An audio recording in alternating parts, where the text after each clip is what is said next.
That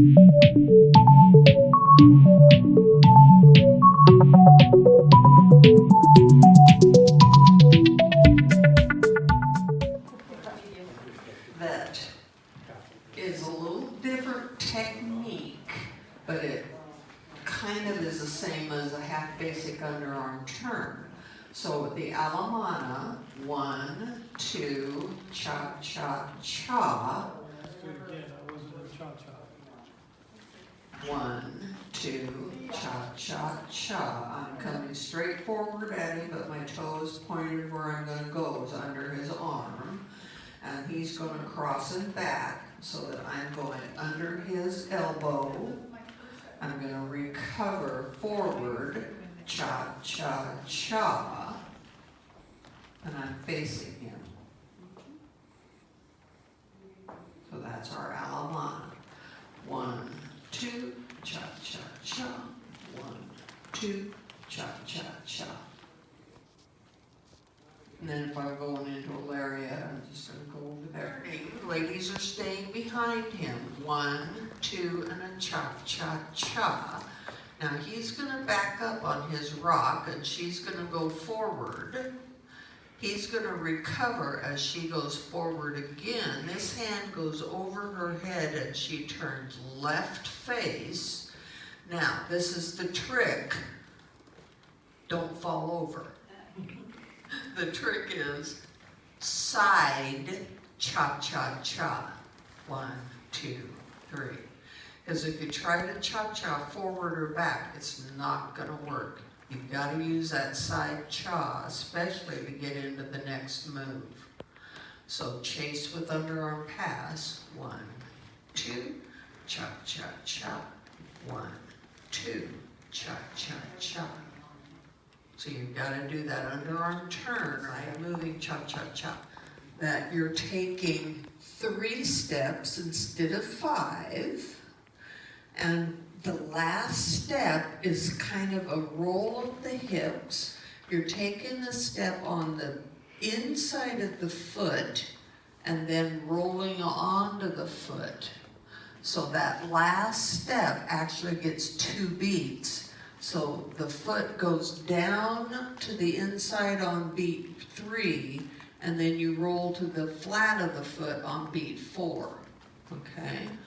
And when you're doing that, the hips also switch. So when you do the weight change, whatever way your hips are, that knee is straight and the other one is bent.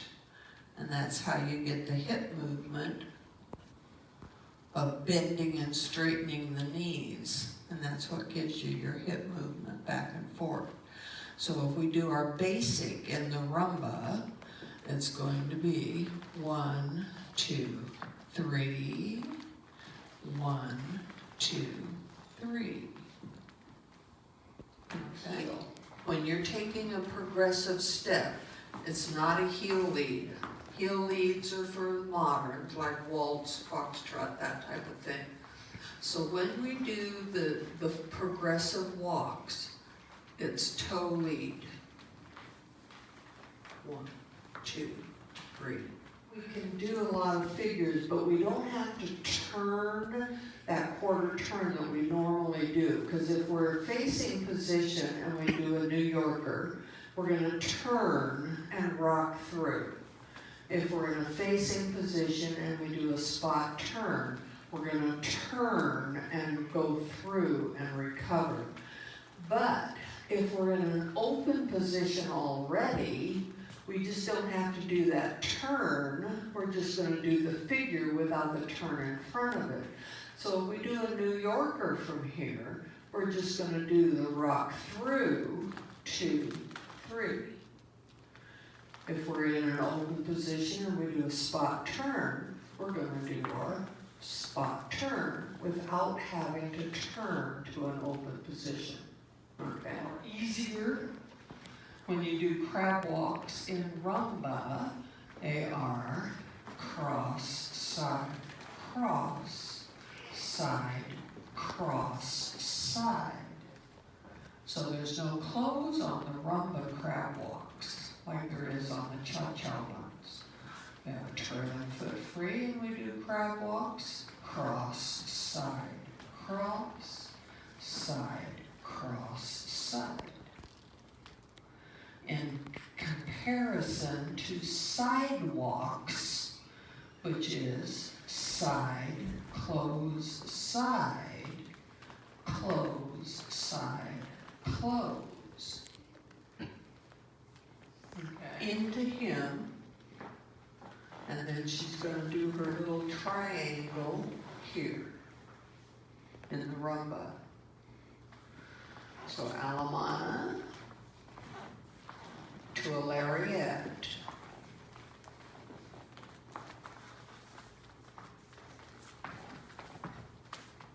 Your back in the small of your back. Men reach down and get a hold of your fingertips with his right hand. Ladies, your right hand, your elbow doesn't go over here.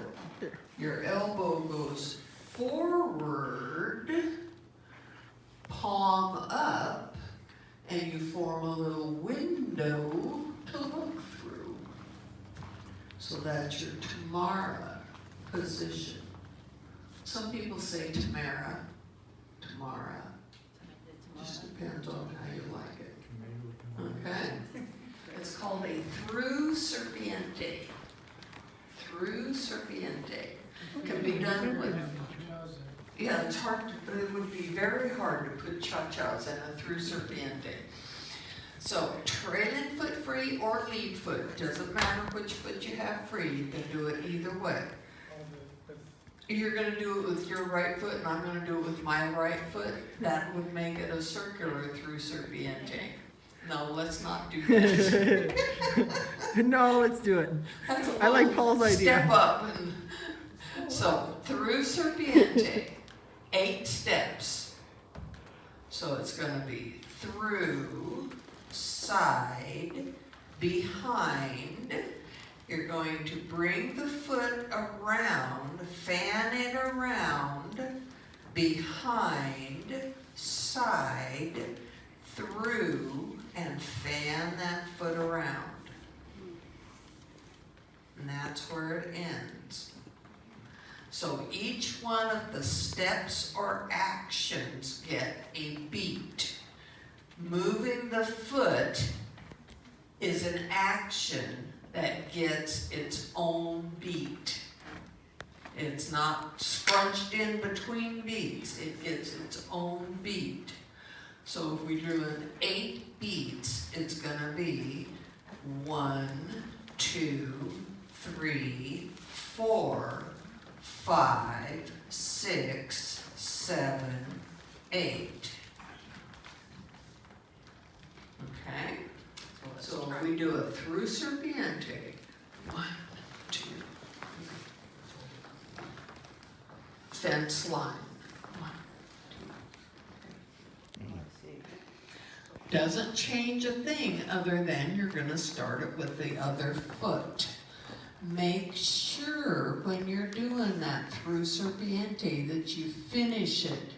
You've got to be sure that you end it with the same foot free that you started with, okay? So if you're starting it with the lead foot free, you've got to end it with the lead foot free. So if we start it by doing the through with our lead foot, 1, 2, 3, 4, 5, 6, 7, 8, we've got that lead foot free. If we go into crab walks, we're not going to go that way. We're going to go that way with crab walks. Cross, side, cross. Okay? So if we do trailing foot through serpiente, through, side, behind, fan, behind, side, through, fan. Starts and ends with a trailing foot free. So there again, Whatever comes next is gonna be with that trailing foot. So if we do a fence line, it's gonna be a trailing foot fence line, okay? Very important that you know what foot you've got free, because Latins don't care most of the time what foot you have free. They'll use your lead foot or your trailing foot, whichever one is free at the time. There's only a few steps that you have to have a certain foot free, okay? Turn, time, step. So the first cue, spot turn, goes to the man. Time step goes to the lady. So that means if we have a lead foot free, he's gonna do the spot turn, and at the same time, I'm gonna do a time step. So it's gonna be 1, 2, 3. And then we're gonna reverse it. He's gonna do a time step, and I'm gonna do a spot turn. 1, 2, 3. Okay? But instead of cueing it spot, turn, and time step, it's just cued spot and time. Time and spot. Okay? These are the turn off, because it's too many words. So spot and time, 1 here, time